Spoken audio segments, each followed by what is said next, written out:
ನಮಸ್ಕಾರ ಸ್ನೇಹಿತರೆ, ಗೃಹಲಕ್ಷ್ಮಿಯ 24ನೇ ಕಂತಿನ ಹಣ ಯಾವಾಗ ಬಿಡುಗಡೆ ಆಗುತ್ತೆ ಅಂತ ಕೊನೆಗೂ ಸಚಿವೆ ಲಕ್ಷ್ಮೀ ಹೆಬ್ಬಾಳ್ಕರ್ ಮೇಡಮೇ ಹೇಳಿಕೆ ನೀಡಿದ್ದಾರೆ.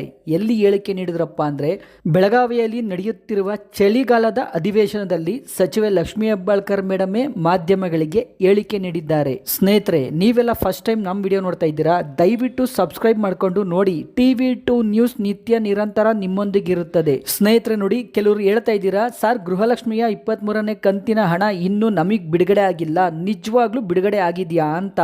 ಖಂಡಿತವಾಗ್ಲೂ ಬಿಡುಗಡೆ ಆಗಿದೆ.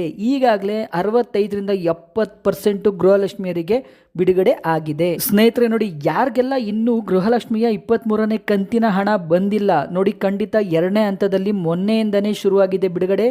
ನಿಮ್ಗೆಲ್ರಿಗೂ ಖಂಡಿತವಾಗ್ಲೂ ಬರುತ್ತೆ. ನಿಮಗೆಲ್ಲ ಬಂದಮೇಲೆ ಗೃಹಲಕ್ಷ್ಮಿಯ 24ನೇ ಕಂತಿನ ಹಣ ಬಿಡುಗಡೆ ಆಗುತ್ತೆ. ಅಂದರೆ ಒಂದು 90% ಗೃಹಲಕ್ಷ್ಮಿಯರಿಗೆ ಗೃಹಲಕ್ಷ್ಮಿಯ 23ನೇ ಕಂತಿನ ಹಣ ಬಿಡುಗಡೆ ಆದ ನಂತರನೇ ನಿಮಗೆ ಗೃಹಲಕ್ಷ್ಮಿಯ 24ನೇ ಕಂತಿನ ಹಣ ಬಿಡುಗಡೆ ಆಗುತ್ತೆ. ಖಂಡಿತವಾಗ್ಲೂ ಬಿಡುಗಡೆ ಆಗುತ್ತೆ. ಯಾವುದೇ ಕ್ಷಣದಲ್ಲಿ ಬೇಕಾದರೂ ನಿಮ್ಮ ಖಾತೆಗಳಿಗೆ ಗೃಹಲಕ್ಷ್ಮಿಯ 23ನೇ ಕಂತಿನ ಹಣ ಜಮೆ ಆಗುತ್ತೆ. ಯಾವುದೇ ಕಾರಣಕ್ಕೂ ತಲೆ ಕೆಡ್ಸ್ಕೊಳಕ್ಕೆ ಹೋಗ್ಬೇಡಿ ಸ್ನೇಹಿತರೆ ನೋಡಿ, ಇನ್ನು ಗೃಹಲಕ್ಷ್ಮಿಯ 24ನೇ ಕಂತಿನ ಹಣ ಯಾವಾಗ ಬರುತ್ತಪ್ಪ ಅಂದರೆ ನೋಡಿ, ಸರ್ಕಾರ ಈವರೆಗೂ ನವೆಂಬರು ಸೇರಿಸಿದ್ರೆ ಖಂಡಿತ 4-5 ಕಂತಿನ ಗೃಹಲಕ್ಷ್ಮಿಯ ಹಣ ಕೊಡಬೇಕು. ಖಂಡಿತ ಸರ್ಕಾರ ಯಾವಾಗ ಅರ್ಥ ಮಾಡಿಕೊಂಡು ಕೊಡುತ್ತೋ ಗೊತ್ತಿಲ್ಲ. ಸ್ನೇಹಿತರೆ ನೋಡಿ, ಗೃಹಲಕ್ಷ್ಮಿಯರಿಗೆ 4-5 ಕಂತುಗಳ ಹಣ ಬಾಕಿ ಇದೆ. ಇದನ್ನ ಸಚಿವೆ ಲಕ್ಷ್ಮೀ ಹೆಬ್ಬಾಳ್ಕರ್ ಮೇಡಮ್ಗೆ ಯಾರು ಹೇಳ್ತಾ ಇಲ್ಲ, ಯಾಕಂದ್ರೆ ಅವರು ಅರ್ಥ ಮಾಡ್ಕೋತಾ ಇಲ್ಲ. ಅವ್ರ ಪ್ರಕಾರ 2 ಕಂತಿನ ಹಣ ಬಾಕಿ ಇದೆ.